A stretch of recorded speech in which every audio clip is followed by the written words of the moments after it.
Pendidikan KPM akan meningkatkan lagi usaha memudayakan bidang sains, teknologi, kejuruteraan dan matematik atau STEM, termasuk meyakinkan pihak berkepentingan bahawa bidang itu boleh dijadikan kerjaya pada masa hadapan. Sehubungan itu, ketika berucap pada Majlis Penganugerahan Duta Guru di Sepang, Selangor, Menteri Bertanggungjawab Fadli Nasiri berkata terdapat kumpulan pelajar, terutamanya yang berada di tingkatan 6, melahirkan kebimbangan mengenai hala tuju kerjaya sekiranya mereka memilih bidang STEM. Selain itu, kata beliau, usaha itu seiring dengan hasrat kerajaan memperkasakan bidang STEM dalam negara dan ia juga terzahir menerusi belanjawan 2024 apabila Perdana Menteri Datuk Seri Anwar Ibrahim mengumumkan jawatan kuasa khas STEM rentas kementerian bakal ditubuhkan dalam menetapkan sasaran dan langkah bagi meningkatkan penglibatan pelajar sekolah. Jabatan Penjara menggalakkan badan-badan bukan kerajaan untuk bekerjasama dalam memberikan khidmat kaunseling kepada penghuni yang menjalani hukuman penyalahgunaan dadah. Sehubungan itu, menurut Timbalan Komisioner Jeneral Penjara Pemasyarakatan Datuk Ibrisam Abdul Rahman, kerjasama itu dapat meningkatkan lagi kemudahan kesihatan mental di institusi penjara. Pada Majlis Konvensyen Psikologi di Kuala Lumpur, Datuk Ibrisam turut berkata dadah merupakan isu yang wajib diberi perhatian dengan serius kerana ia melibatkan masalah tingkah laku dan kesihatan mental serta boleh menyebabkan seseorang mengalami halusinasi dan berkelakuan ganas sehingga bertindak luar kawalan. Isu di Palestin menekankan keperluan mendesak untuk solidariti global, belas kasihan dan perkongsian sumber. Sultan Kedah Al-Aminul Karim Sultan Salihuddin Sultan Malaysia bertitah dalam hal itu, prinsip zakat dan wakaf ialah asas dalam membantu mereka yang memerlukan bukan sahaja di Palestin tetapi juga di seluruh dunia. Pada persidangan antarabangsa ke-12 Forum Zakat dan Wakaf di Al-Usta Kedah, Sultan Salihuddin turut bertitah antara cabaran paling mendesak ialah peranan zakat dan wakaf dalam memastikan keselamatan makanan global yang mampan. Sekian saja berita Ikim untuk edisi 10 pagi ini. Berita seterusnya bakal ke udara pada pukul 2 petang nanti. Assalamualaikum warahmatullahi wabarakatuh dan teruskan kesetiaan anda bersama Ikim Inspirasi Inforia Islami. Laporan berita tadi dari sumber bernama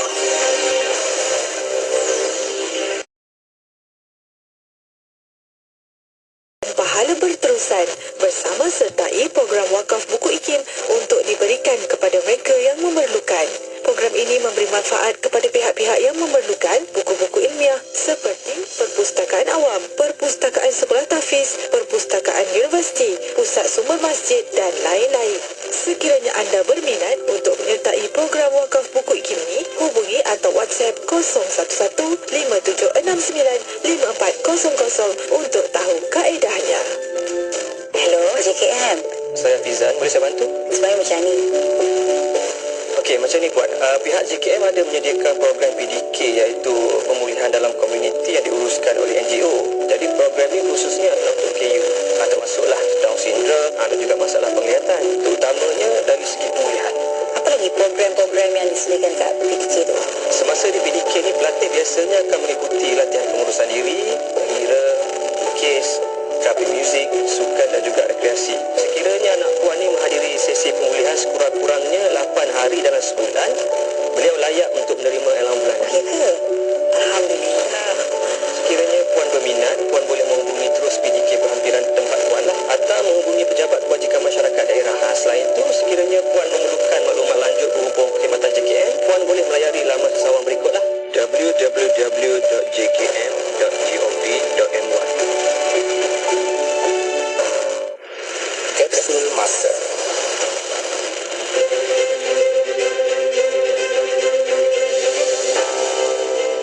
Pada tanggal 17 Oktober 2011, Majlis Penyerahan Sijil MSISO 9001-2008 telah diserahkan kepada Darul Quran dan telah diadakan di Putrajaya.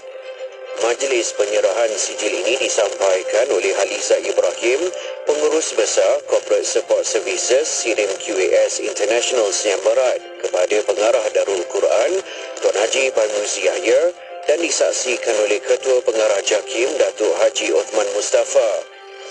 Atas usaha serta komitmen penuh yang diberikan dalam melaksanakan program diploma dan pensijilan di dalam bidang tahfiz Al-Quran mengikut sistem pengurusan berkualiti standard SIRIM, Darul Quran telah berjaya memperbaharui sijil MSISO 9001-2008 pada 12 Ogos 2011. Sijil MSISO 9001-2008 yang diperbaharui ini merupakan sijil ketiga yang dianugerahkan oleh pihak SIRIM kepada Darul Quran. Darul Quran telah melaksanakan sistem pengurusan berkualiti mengikut standard SIRIM sejak tahun 2008. Petikan fakta ini disediakan oleh Seksyen Dokumentasi dan Penerbitan Arkib Negara Malaysia.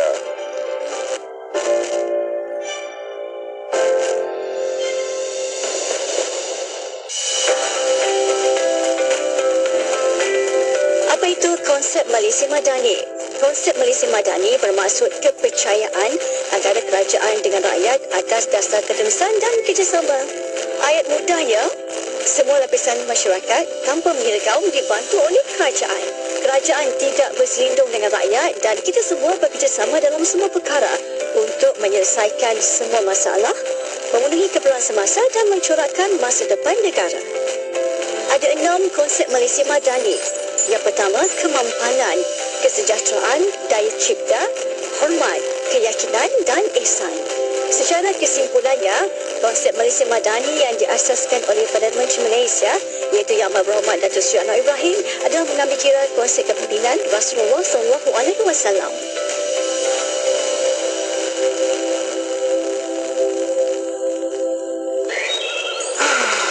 Assalamualaikum Nana. Buat apa tu?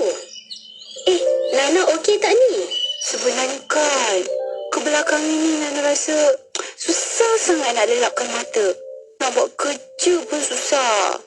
Kadang-kadang tu Nana rasa senang lah nak hilang fokus.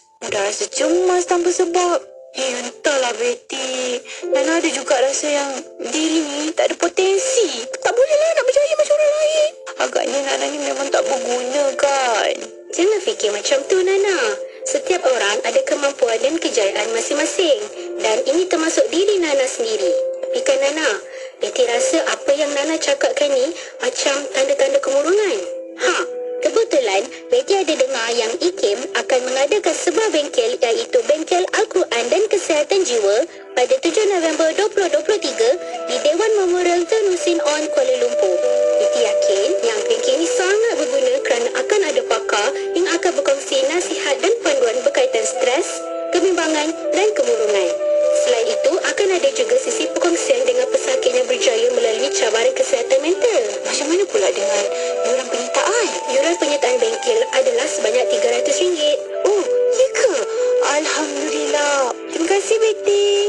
Sama-sama Nana. Untuk pendaftaran dan tahu lebih lanjut, boleh layari www.ikim.gov.my atau hubungi urus setia di talian 036204 6320 atau 321 atau 325.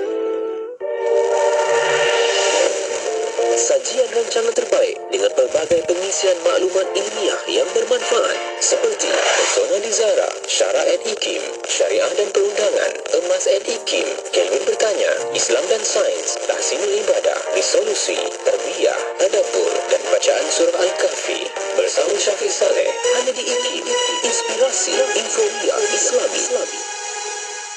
Selami ilmu untuk kehidupan kita seharian bersama Syafiq Saleh di Aspirasi 10.1. Inspirasi Informia Islami. Dengan kalimah suci Bismillahirrahmanirrahim. Assalamualaikum warahmatullahi wabarakatuh. Selamat pagi. Syukur saya Syafiq Saleh. Kita kembali bertirai untuk pertemuan di Aspirasi 10.1. Apa khabar untuk anda hari ini? Hari Khamis 19 Oktober 2023 bersamaan 4 Rabiul Akhir 1445 Hijriah. Semoga kita tenang dan sentiasa ceria-ceria aja dalam apa saja kehidupan kita ini. Adanya kerja, adanya tugasan yang nak buat kan. Pastikan kita fokus dan tekun ke arah itu. Sambil-sambil itu, jangan lupa untuk tambah lagi ilmu kita. Itulah nilai kehidupan yang kita rasa ilmu itu dapat membawa kita kepada ke masa hadapan yang lebih berjaya insyaAllah. Sebab orang yang tinggi ilmunya, orang yang tinggi akhlaknya, itulah orang yang sentiasa yang terbaik di sisi Allah Subhanahu Wa Taala. Jaga sebaik mungkin setiap apa yang kita lakukan. Semoga semuanya lancar sahaja. Okey, terima kasih Pian dan juga Luke bersama penerbitnya Faiz Haji Osman yang sama-sama temankan anda untuk Warna Pagi IKIM seperti tadi. Sekejap lagi kita nak sambung untuk perkongsian ilmu kita. Ada rancangan tahsinul ibadah, tonton di YouTube juga di Facebook IKIM. Okey, sekarang jom kita beri dahulu bersama dengan Ustaz Muhammad Abdullah Al-Amin, lagunya Asma'un Nabi. Kekal bersama IKIM. اللهم صل وسلم وبارك عليه وعلى آله وأصحابه أجمعين. اللهم صل وسلم على سيدنا محمد وعلى آله وصحبه المرتضى وعلى أمته المجتبى. اللهم صل وسلم على سيدنا محمد المصطفى محمد أحمد حميد محمود أحيا واحد محن حاشر عاقب طه ياسين طاهر مطهر طيب سيد رسول نبي رسول رحمة كوثر جميع الدهر مطفي رسول ملاحم رسول راحة كميل إكليل المدثير مزمل عبد الله حبيب الله صفي الله نجي الله كريم الله خاتم الرسل خاتم الأنبياء محيي منجي مذكر ناصر منصور نبي رحمة نبي التوبة حريص عليكم معلوم شهيد شهيد شاهد مشهور بشير مبشر نذير منذر نور سراج مصباح هدى مهدي منير داع مدعو موجب مجاب خفي عفو ولي حق قوي أمين مأمون كريم مكرم مكين متين مبين مؤمن وصد قوة ذو حرمة ذو مكانة ذو عز ذو فضل مطاع مطيع قدم صدق رحمة بشرى غوث غيث غياث نعمة الله هدية الله عروة وثقة صراط الله صراط مستقيم ذكر الله سيف الله حزب الله النجم الثاقب مصطفى مجتبى منتقى أمي مختار أجير جبار أبو القاسم أبو الطاهر أبو طيب أبو إبراهيم الشفاع الشافع الصالح مصلح مهيمن صديق صديق صدقون سيد المرسلين إمام المتقين قائد الغر المحجلين خليل الرحمن بر مبر وجيه ناصح ناصح وكيل متوكل كفيل شفيق مقيم سنة مقدس روح القدس روح الحقير روح القسط كفيل مكتف بلغ مبلغ شافي واصل موصول سابق سائق هادي المهدي مقدم عزيز فاضل مفاضل فاتح مفتاح مفتاح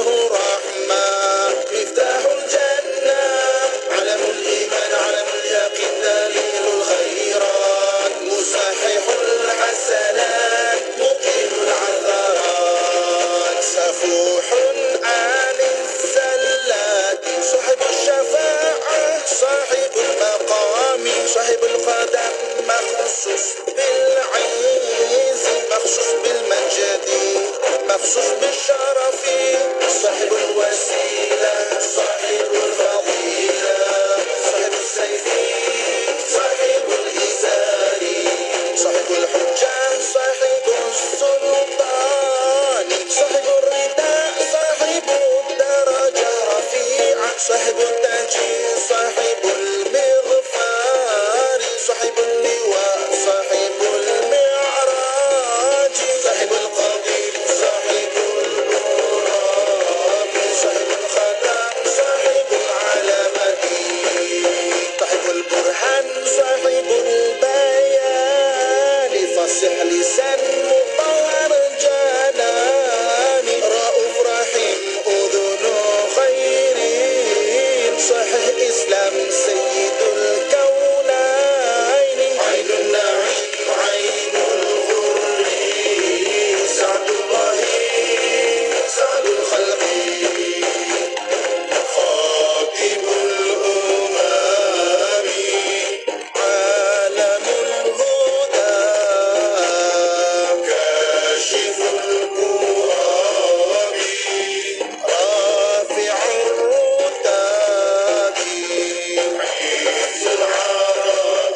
Sekian selama 20 tahun, penduduk di Bandar Tasik Kesuma Beranang Selangor sungguh mendambakan sebuah masjid sebagai pusat berjemaah, beribadah dan beraktiviti. Selama ini mereka menunaikan solat Jumaat, solat Aidilfitri serta lain-lain ibadah di 3 buah surau yang semakin sesak untuk menampung lebih 3,000 penduduk.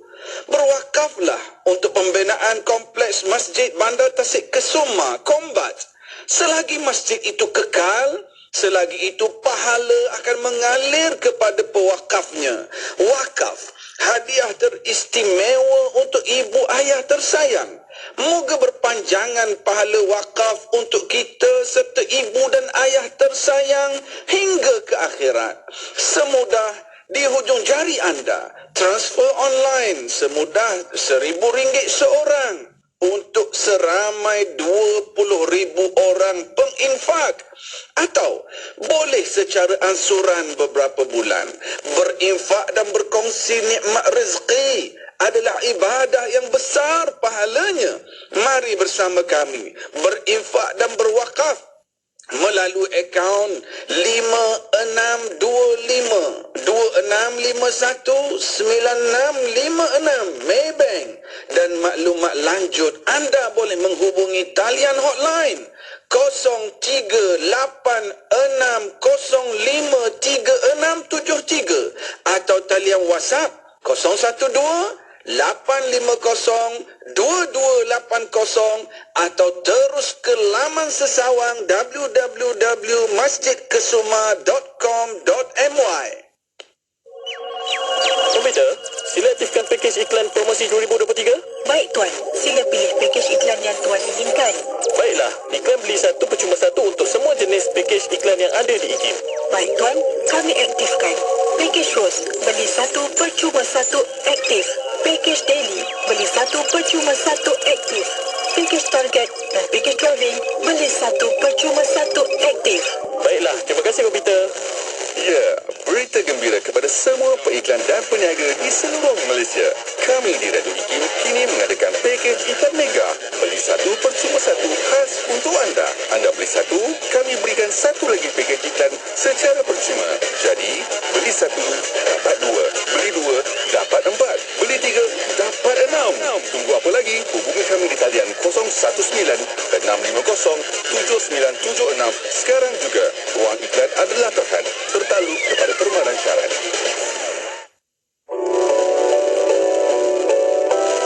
Baikilah ibadah kita dengan mempelajari ilmu dan dapatkanlah ilmu daripada para ulama dan kitab-kitab yang muktabar. Semoga kehidupan kita di dunia yang sementara ini akan diuruskan secara tertib dan secara sempurna oleh Sang Yang Maha Pencipta. Hayati pengajian kitab Matan Al-Zubat serta kupasan ilmu fiqah meliputi soal jawab berkaitan ibadah bersama-sama Al-Fadhil Ustaz Ahmad Lufi Muharram dalam rancangan Tahsinul Ibadah setiap hari Khamis jam 10.15 pagi. Semuanya di IKIM, Inspirasi Inforia Islami.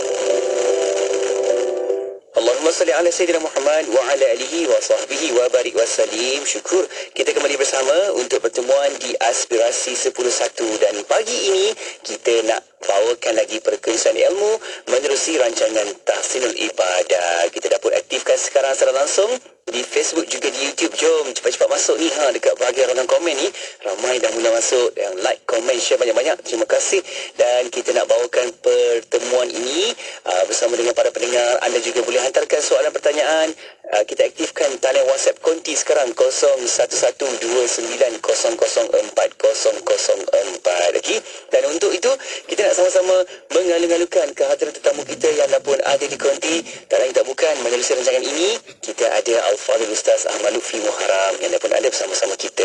Assalamualaikum Ustaz. Waalaikumsalam warahmatullahi wabarakatuh. Apa khabar Ustaz? Alhamdulillah. Masya Allah. Terima kasih Ustaz. Sudah lagi hadis sampai di sini kan Ustaz. Dan kita nak sambung lagi pengajian kita ini, dan kita nak jemput anda juga untuk sama-sama boleh buka kitab yang akan kita bawakan, bincangkan sama-sama insyaAllah, Intisari Matan Al-Zubat. Dan hari ini kita akan bawakan sesi bacaan kitab insya-Allah. Dan Ustaz, sebelum kita bukakan pertemuan bicara kita selanjutnya, Ustaz, diawali sedikit Ustaz sebagai mukadimah awal dalam pertemuan kita. Silakan Ustaz. Assalamualaikum warahmatullahi wabarakatuh. Bismillah wassalatu wassalam ala Rasulillah wa ala alihi wa sahbihi wa man walah. Amma ba'd. Terima kasih kepada Syafiq penerbit rancangan Tahsinul Ibadah. Seterusnya sidang pendengar IKIM yang dirahmati Allah Subhanahu wa taala. Ada perkara yang disebut sebagai perkara yang hak, yang paling hak. Hakul hak, perkara yang hak, yang paling hak. Sehingga kan orang yang tidak mengaku adanya Tuhan pun mempercayainya. Sehingga orang yang tidak mahu beragama pun mempercayainya. Perkara tersebut adalah yang disebut sebagai kematian. Perkara yang hak, yang paling hak, yang tiada sesiapa yang boleh mengingkarinya. Kerana apa? Kerana perkara itu bukan hanya semata-mata teori. Perkara itu bukan hanya semata-mata sangkaan, tetapi perkara itu berlaku di depan mata. Sepanjang sejarah manusia, sama ada kita mengetahuinya dengan membaca, kita mengetahuinya, mengalaminya sendiri. Sebab itu tiada sesiapa yang boleh mengingkarinya. Iaitu kehidupan kita di dunia ini adalah kehidupan yang terbatas. Tidak ada sesiapa yang diciptakan untuk kekal. Tidak ada sesiapa yang dicipta untuk terus hidup atas muka bumi ini. Dan itulah yang disebut sebagai kematian. Oleh kerana kehidupan dunia kita ini adalah kehidupan yang terbatas. Terbatas. Kalaulah satu orang itu dia hidup 100 tahun pun, kita ambillah dia hidup 1000 tahun pun, tetap kehidupan itu adalah terbatas. Dan tetap kehidupan itu adalah sementara dan sebentar berbanding kalau kita nak bandingkan dengan kehidupan akhirat. Orang yang berakal dia akan bertindak dengan yang sepatutnya. Kita diberi oleh Allah SWT akal.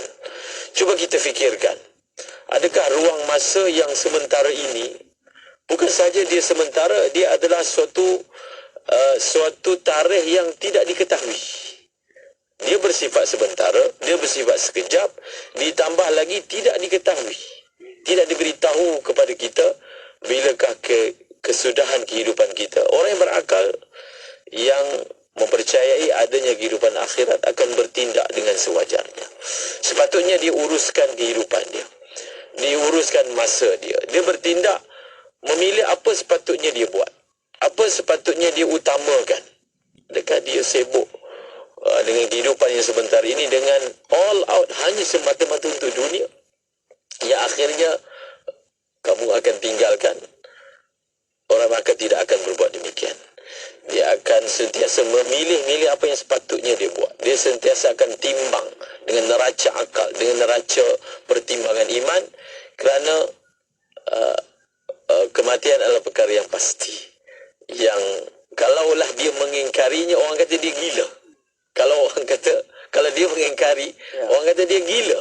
Orang yang tak ada agama pun akan kata dia ni gila. Apatah lagi kita orang yang beriman kepada Allah Subhanahu Wa Taala.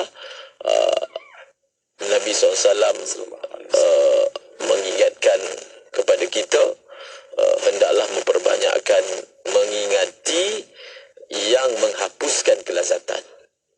Hadhimal ladzat. Perbanyakkanlah yang menghapuskan kelazatan. Maknanya bila satu orang itu dia ingat bahawasanya suatu hari nanti dia akan mati, kelazatan dunia ini tidaklah begitu dia gilakan.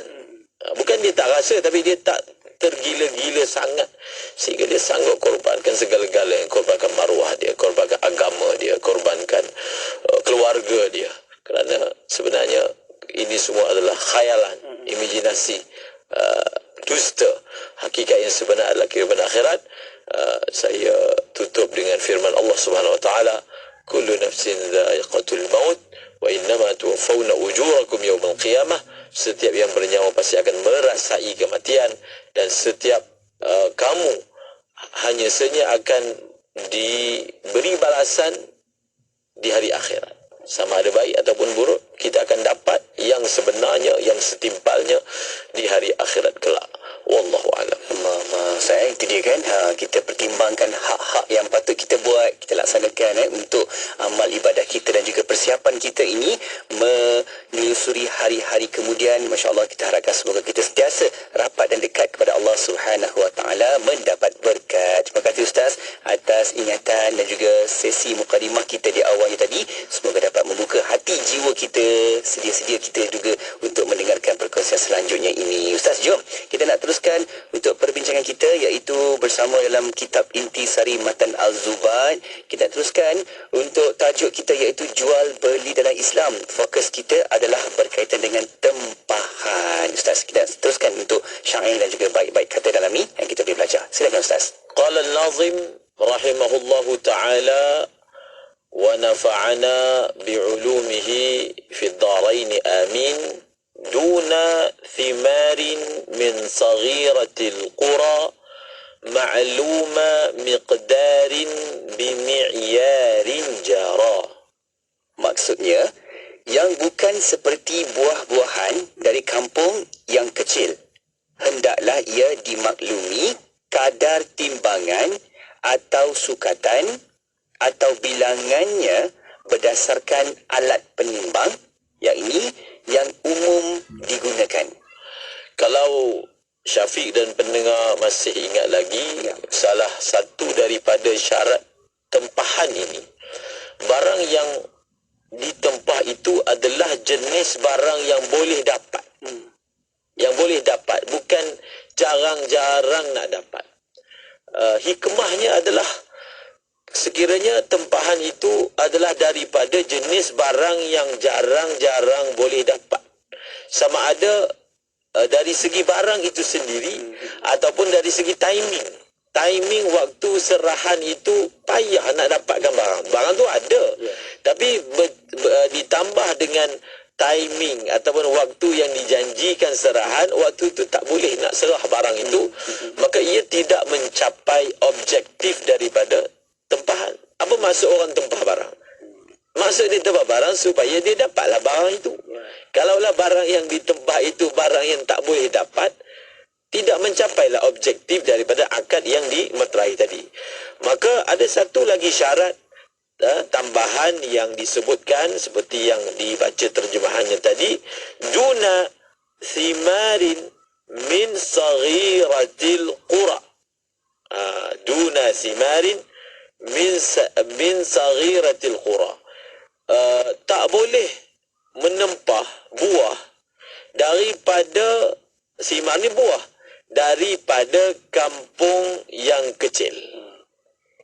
Kenapa? Maksudnya dia kata saya nak beli buah, saya nak tempah buah itu daripada kampung Nyok Sebatang contohnya. Nyok Sebatang dekat Pulau Pinang. Sungai Dua, Nyok Sebatang. Dia nak pokok daripada Nyok Sebatang sahaja. Jadi bila dibataskan seperti itu, proses mendapatkan tempahan itu jadi payah. Jadi payah. Payah kepada siapa? Payah kepada muslam ilahi, orang yang menerima tempahan. Jadi bila dikecilkan skop carian bagi barang tersebut, ia mungkin akan menyebabkan barang itu tidak boleh diperolehi, lalu ia menjejaskan objektif daripada tempahan tersebut. Maka daripada awal lagi kita blok, tak dibenarkan buat syarat macam ni. Boleh saja kita mengandaikan mungkin tak ada, mungkin ada. Oleh kerana mungkin ada itu, maka kita benarkan je lah syarat ni. Tak apalah. Nyok sebatang, saya nak yang buah rambutan nyok sebatang. Contohnya. Misalnya. Nak itu juga. Nak itu juga. Kalau tak ada, tak ada lah. Jadi tak dibenarkan seperti itu. Kemungkinan ada, tapi kita melihat yang kemungkinan tak ada itu pun besar juga. Untuk menutup sebarang kemungkinan perbalahan, maka daripada awal lagi tidak dibenarkan menetapkan ataupun mengecilkan skop tempahan. Okey, kemudian bila menempah sesuatu itu sudah barang tentulah untuk mengelakkan daripada ketidakkepastian, mestilah dinyatakan kuantiti barang tersebut. Kuantiti nak banyak mana? Ya. Dan barang ni kuantiti itu diukur berbeza-beza. Berbeza-beza ikut jenis barang. Kalau orang beli kain, adakah diukur pakai penimbang? Ya. Ataupun diukur pakai pembaris? Ataupun diukur pakai penyukat? Beli satu gantang baju. Baju bukan satu gantang, kan? Meter kan? Meter dan seumpama. Jadi barang itu hendaklah disebutkan secara khusus kadarnya menggunakan, ini begitu detail ulama sebut, menggunakan timbangan-timbangan yang digunakan di tempatan. Tempatan standard lah bahasanya. Ya. Menggunakan alat timbangan standard.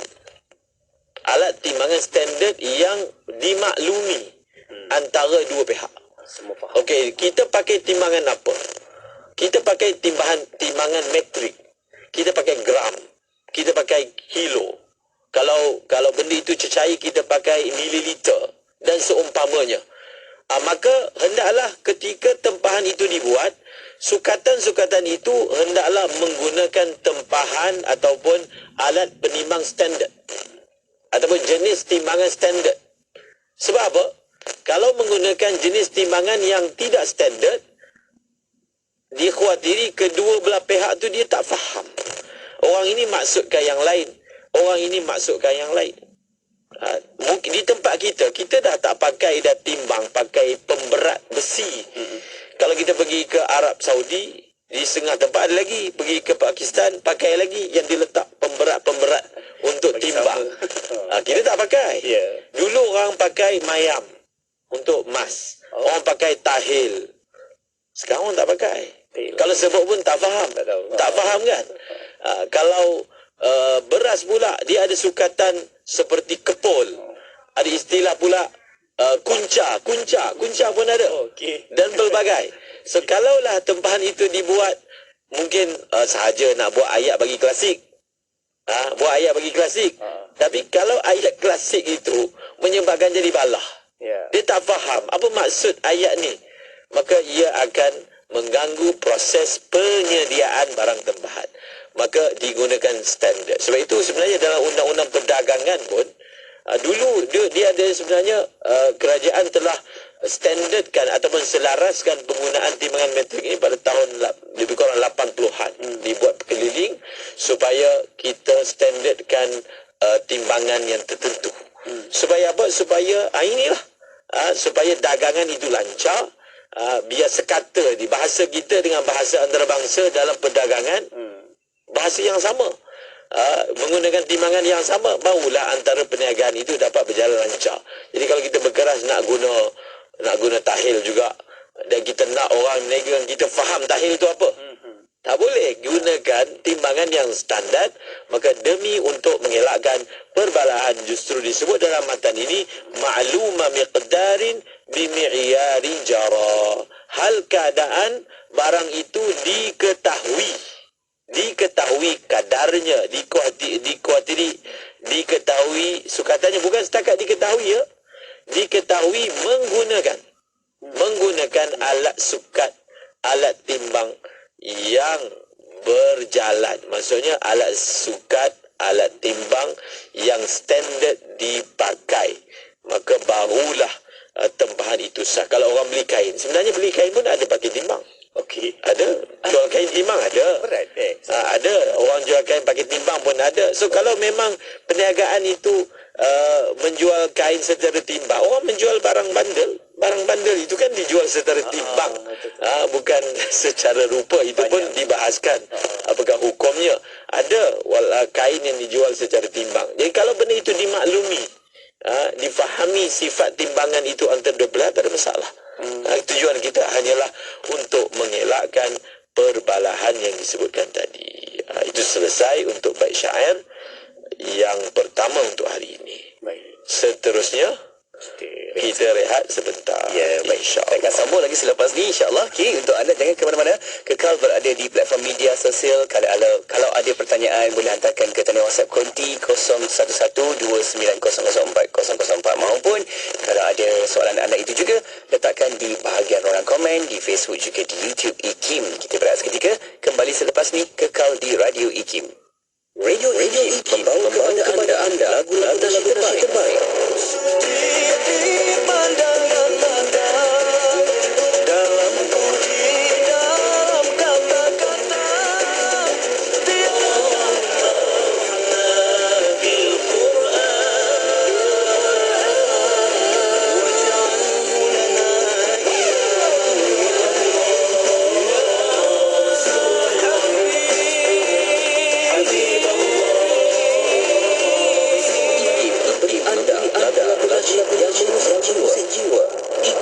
Inspirasi Suria Islami.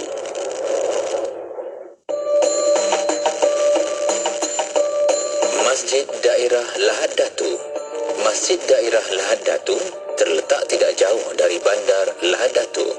Masjid ini juga dikenali dengan nama Masjid Ar-Raudah Lahad Datu yang merupakan masjid utama bagi penduduk Islam di sekitar daerah Lahad Datu. Masjid Ar-Raudah Lahad Datu merupakan tempat umat Islam di sekitar Lahad Datu menunaikan ibadah secara berjemaah dan pelbagai lagi aktiviti keagamaan. Terdapat juga beberapa kemudahan yang disediakan di masjid ini selain daripada ruang solat utama seperti dewan, bilik mesyuarat dan lain-lain lagi. Masjid ini juga berada di bawah pentadbiran Jabatan Hal Ehwal Agama Islam Negeri Sabah.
Radio IKIM secara percuma menerusi aplikasi IKIM, Audio Plus dan MyTV mana-mana di peranti pintar anda.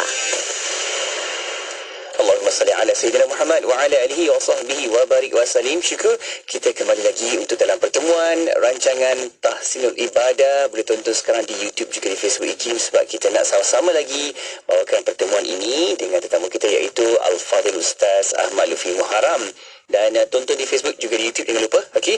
Dan Ustaz, jom kita nak teruskan lagi untuk bincang kita berkaitan dengan tajuk jual beli dalam Islam. Fokus kita untuk kali ini iaitu tempahan. Silakan Ustaz, selanjutnya. Berkaitan dengan cara menentukan kuantiti, perlu diperincikan pada perkara yang perlu diperinci untuk mengelakkan tak faham, tak jelas. Akhirnya membawa kepada pembalahan. Kita yang tempah barang ni, ada perkara yang mana kita daripada segi nombornya, figurnya, kita kena sebutkan timbangannya dan kita kena sebutkan bilangannya. Ada benda yang kita kena sebut pieces. Piecesnya itu berapa? Kalau barang itu jenis orang membeli secara pieces, maka kita kena sebut bilangannya. Kalau barang itu dibeli secara timbangan sahaja, tidak melibatkan pieces, maka tak boleh digabungkan. Contohnya dia kata dia nak beli beras kilo, butir dia 10,000. Sekilo dia punya butir dia 10,000 butir. Tak boleh. Tak boleh. Banyak. Bukan banyak. Dia menyusahkan. Barang yang bukan cara beli dia dengan pieces, kita tak boleh sebut macam tu. Kita kena, kalau barang itu dibeli dengan timbang, maka hanya sebut timbang sekilo, 10 kilo. Tapi kalau nak diserasikan antara 10 kilo dengan 1,000 ataupun 15,000 pieces, itu kan satu, benda itu memang tak digunakan kaedah seperti itu. Satu lagi, dia akan mendatangkan susah. Ingat, kalau perkara itu susah dikendalikan, ia akan membawa kepada tidak sah. Akad salam tadi. Maka sebenarnya orang meniaga faham perkara ni. Faham. Ada orang beli barang, contohnya beli buah. Kalau beli secara pukal, maka jualan itu adalah berdasarkan bakul. Dalam bakul ni ada berapa? Dalam bakul ni ada 20 kilo. Jadi orang tak tanyalah, ataupun dia hanya nak tahu anggaran lebih kurang berapa biji ada dalam raga tersebut, tapi ia bukan menjadi keutamaan. Kerana kalau nak dikomparekan atau nak diselaraskan antara kilo dan berapa biji, dia jadi susahlah nak ejah, kan? Maka sebab itu ketika tempahan kita jadikan bahawasanya nombor yang kita nak adalah kilo itu tepat. Adapun berapa biji, itu hanya anggaran supaya kita ada anggaran sahaja, tetapi ia bukan jadi keutamaan. Kalau contohnya orang tu sebut anggarannya begini, sekali sampai kat kita, dia punya bilangannya tak sama, ia tidak jadi masalah sebab tempahan itu berasaskan timbangan, bukan berasaskan bilangan. Ada perkara yang mana kita tempah, contohnya orang nak beli buah tembikai misalnya. Jadi tembikai ini berapa bilangan dan juga berapa berat dia. Berapa berat dia, supaya orang tu memilih memilih berat yang sesuai seperti yang diminta. Sebab buahnya ada kecil, ada besar. Tetapi ketika menetapkan bilangan, hendaklah ketika menetapkan timbangan, menetapkan timbangan anggaran. Maksudnya antara, macam tu ayat dia, antara 7 kilo dengan 10 kilo berat dia. Nak yang macam tu. Maksudnya tak nak bawah lagi daripada 7 kilo. Jadi mudahlah. Mungkin kalau dia sebut 7 kilo, yang ada 7 kilo setengah. Ataupun yang ada 7 kilo 600 gram. Nak 7 kilo fix, tak boleh tempah macam tu. Tak boleh. Sebab dia akan jadi sukar untuk mendapatkan kilo seperti itu. Nampak? Okey. Seterusnya, syarat yang seterusnya dalam akad salam ni, wal jinsi wan naw'i kadha sifatu li ajliha takhtaliful qimatu. Baik, maksudnya juga jelas dimaklumi jenis dan kategorinya serta ciri-ciri yang dengannya berlaku perbezaan pada nilai, iaitu sesuatu barang dengan barang yang lain. Spek. Barang yang kita nak beli, perincikan spek yang kita nak. Sebenarnya peniaga online yang bagus, dia menawarkan perincian barang yang dia nak jual. Walaupun pembeli tak minta, tapi ini adalah suatu prinsip daripada syarikat tu. Kami akan memperincikan spek barang yang kami tawarkan. Sebenarnya makin kita memperincikan spek barang yang kita tawarkan, makin orang merasakan yang kita ni jujur. Walaupun kita ni buat tu sebab berniaga je kan, tapi orang akan merasakan bahawa orang ni jujur sebab dia memperincikan. Dan orang yang ada keinginan untuk menyembunyikan spek barang yang dia tawarkan tu, orang akan rasa, walaupun mungkin dia tak bermaksud demikian, orang akan merasakan yang peniaga itu seperti tidak jujur. Jadi sebab itu kita perincikan walaupun tak diminta.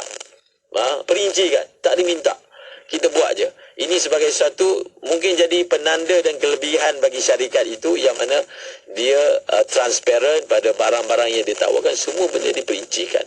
Dan sudah tentulah perincian pada barang yang ditawarkan dan yang ditempah itu berbeza ikut barang.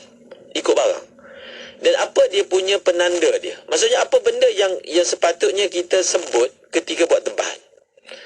Perkara-perkara yang memberi kesan kepada perbezaan harga, dan perkara-perkara yang memberi kesan pada perbezaan cita rasa. Mungkin harga sama tapi cita rasa berbeza kan. Dia tak boleh orang tu tempah warna biru, dia pergi hantar warna hijau. Dia kata biru hijau sama je harga. Tak boleh kan. Memanglah biru hijau sama harga, tetapi orang tu nak biru, dia tak nak hijau. Ataupun nak hijau, dia tak nak biru. Jadi janganlah pula kita pergi adjust orang punya tempahan. Itu pun orang yang menerima tempahan, dia tak boleh adjust tempahan orang, melainkan adjustment itu diminta kemudian oleh pihak yang menempah. Maka orang yang terlibat dalam orang yang selalu beli barang ni, dia tahu kehendak dia, cita rasa dia, so dia perincikan. Dan barang ni dia berbeza-beza ikut barang. Orang beli baju ada spek tertentu yang dikehendaki, so yang dimaklumi tersebut. Okey, nak baju kain apa? Kalau orang dia ada dua, satu kita beli baju, satu kita ni beli kain. Orang meniaga baju, dia beli kain, kan? So kain ni rupanya dia ada macam-macam jenis kain. Kita yang tak meniaga kain ni, kita tak faham, tengok macam sama kan? Sebenarnya dia ada grade A, dia ada plus A, dia ada B, tekstur. Bahkan orang yang jual baju ni, yang masa dia beli kain tu, dia akan tengok pakai kanta pada kain tu untuk lihat kadar berbulunya kain tu. Bulu kain ni adalah kain berbulu kan. Jadi kalau tengok mata kasar tak nampak, tapi kena pakai kanta untuk mengetahui kualiti dia. So kalaulah memang begitu grade-grade dia, so sebut saya nak grade A, saya nak grade B. Ada orang dia nak beli grade C kan, nak beli grade C. Misalnya saya dengar orang yang menyediakan makanan segera yang berasaskan daging yang digunakan daging grade C, tak guna daging wagyu ke, tak guna. Yang paling asalkan nampak daging je, asalkan nampak daging, maka itu yang digunakan untuk fast food. Sebab itu ialah, kalau boleh jangan banyak sangat makan fast food. Jadi itu disebutkan, diperincikan, dia jangan lebih kurang. Sebab orang ni kadang-kadang masa mula-mula deal, dia kata tak apa, okey je, tapi bila barang sampai jadi balah. Kita kena jadikan prinsip, biarlah customer tu dia nak berlebih kurang, tapi kita tak. Kita kata prosedur pengeluaran tempahan, semua borang ni kena isi kan. Semua soal jawab ini kena isi seperti spek yang dikehendaki. Kerana kita kita tak boleh anggar manusia ni punya respon. Masa mula dia rasa dia okey. Tetapi bila barang itu sampai, maka dia jadi masalah pada barang tersebut. Jadi ini pun ada kawan-kawan kita pun yang buat perniagaan seperti tempahan ni menyebut masalah ni. So kita kata kita jadikan itu prosedur kita dalam tempahan sampai dia dah nampak, dah faham spek yang kita akan sediakan, dia decide, kita akan buat. Kerana apa? Kerana kalau dia kata buatlah, ikutlah, insyaAllah kami terima je, tak. Dia bukan begitu, sebab nanti bila barang tu sampai dan mereka tidak berpuas hati pada barang yang kita siapkan, dia akan sama ada nak pulangkan balik ke, nak minta pengurangan harga. Jadi payah untuk menguruskan deal ataupun dagangan tadi.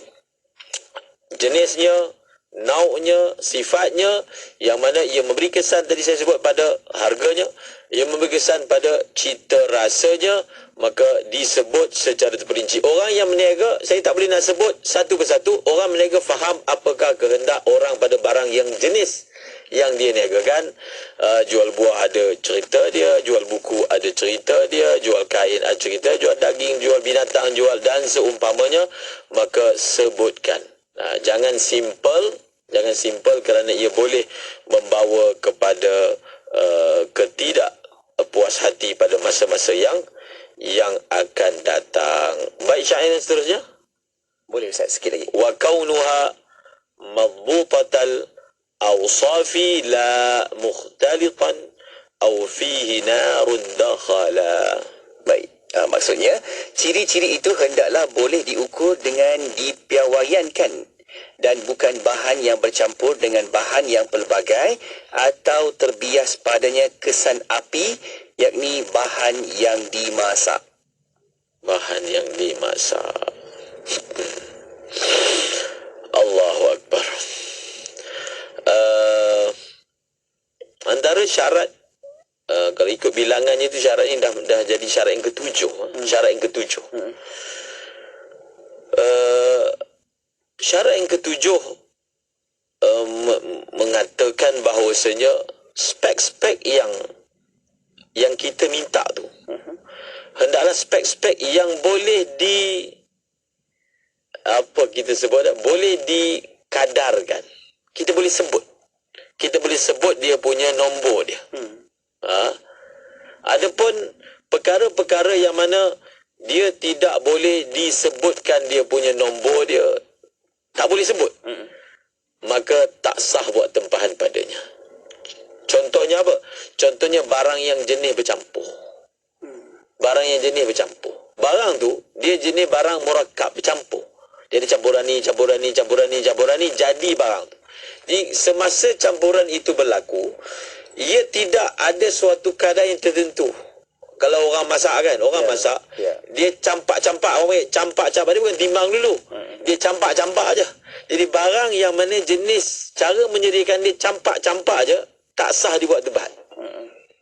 Tak sah dibuat tempahan. Termasuk juga barang yang dalam kitab ni sebut yang kena api. Yang kena api. Sebab apa barang yang kena api tak boleh buat tempahan padanya?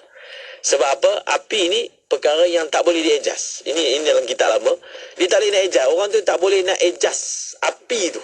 Api ni benda yang bukan bawah kawalan kita. Tapi ini untuk kitab yang lama lah sebut. Tak boleh adjust. So dia nak memastikan kadar bakar itu pada suhu yang tertentu. Ia bukan benda bawah kawalan.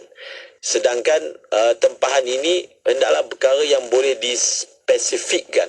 Api ataupun kadar panas, kadar bakar, kadar hangit tak boleh dispesifikkan. Maka daripada awal kita tutup, tak boleh buat tempahan seperti ini. Kerana kalau dia nak minta kadar macam ni, orang yang menerima tempahan tak boleh menyediakan kadar panas seperti yang dia minta. Maka daripada awal lagi kita kata tak boleh. Sebab itu dua perkara yang disebut dalam syarat yang ketujuh ini, yang bercampur-campur tidak boleh dibuat tempahan padanya, dan yang kena api tidak boleh dibuat tempahan padanya. Saya ambil contoh lah, apa makanan yang dia tak bercampur-campur, yang simple. Ada yang simple, ada yang bercampur-campur. Kita ambil contoh lah, pizza. Cuba kita bayangkan pizza. Apa benda yang diletakkan atas pizza tu? Cheese lah. Cheese ya. Adakah ketika perkara itu diletak, ditimbang lu, potong cheese, timbang, tabur. Diikut dia punya ilham. Ilham dia. Rasa dia. Dia letak seperti itu. Itu contoh bercampur-campur. Sayur. Sayur dia lambak aje. Ya, kita nak tempah pun tak boleh nak bagi tahu. Saya nak sayur tu tabur, tak boleh, tak jadi. Mushroom 4 kuntum contoh. Tak kuntum, tak ada, dia ikut rasa. Ada orang dia tempah mushroom banyak sikit. Betul. Ada orang dia mushroom kurang. Tak nak pun dia. Tak nak mushroom. Jadi sebenarnya daripada segi akad salam, seperti itu tidak boleh dibuat akad salam. Tak boleh, tak sah. Jadi macam mana? Macam mana kita akan terangkan yang berlaku. Kita juga buat tempahan. Makanan ni memang antara perkara yang orang buat tempahan lah. Pelbagai. Kalau ikut akad salamnya tak boleh. Akad salam ni maksudnya bayar dulu. Itu jadi akad salam. Kalau kita buat COD, tak ada masalah. Kalau makanan tu, cara pembayaran ni COD, tak ada masalah. Maksudnya barang dah sampai, kita dah tengok, kita bayar. Sekarang ni kita bayar dulu, kita dah tengok lagi barang yang kita akan dapat, lepas tu baru dapat. Tapi barang dah bayar.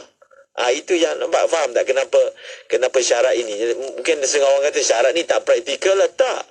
Kalau kita berpijak di bumi yang nyata, kita boleh faham bagaimana kadang-kadang tidak mematuhi syarat ini boleh merenjatkan hubungan dan sebab dia timbul salah faham kan tentang. Jadi kalau barang tu memang kat depan, dah siap, lauk siap contoh. Kita dah tengok, kita beli juga. So tak ada point lah untuk kita berbalah kan, sebab kita dah tahu barang ni memang macam ni, kami buat macam ni ni je yang ada. Nak beli yang ni jadi itu syarat-syarat yang kita sempat baca pada hari ini bagi akad salam ataupun tempahan. Baik. Okay, Ustaz, berkaitan juga dengan akad salam dan tempahan ni, ada sahabat kita bertanya daripada Facebook kita, ada yang tanya, Ustaz, soalannya, boleh ke buat akad salam untuk membeli kereta? Sedangkan kalau nak beli kereta perlu buat tempahan terlebih dahulu, Ustaz. Bagaimana, Ustaz? Kita boleh imagine macam mana cara pembelian kereta ni, kereta baru ni kan, bukan beli kereta second hand. Dia ada istilah tempah kan, kita tempah. Tapi untuk tempah kena bagi deposit. Okey, contoh depositnya 500 ke 1000 ke. Kemudian kereta akan dibuat di kilang tu berdasarkan tempahan. Kemudian pada tarikh yang tertentu kita akan diserahkan kereta tersebut. Ini akad ni, nama dia bukan salam. Nama dia dalam istilah istisna. Biasa dieja kalau Rumi ISTISNA, betul, ada na atas tu. Kalau Arabnya istisna, dia panggil akad istisna. Akad istisna ni dipanggil akad meminta cipta, meminta buat. Kita tempah ke orang tu, bukan kita tempah barang ready made. Kalau beli buah tu, orang yang jual buah dia tak buat buah tu kan. Buah tu memang semula jadi Allah Ta'ala yang ciptakan. Yang ni orang tu bila kita tempah dia buat. Sama juga macam beli rumah. Beli rumah sama. Kan, beli rumah yang belum siap lah.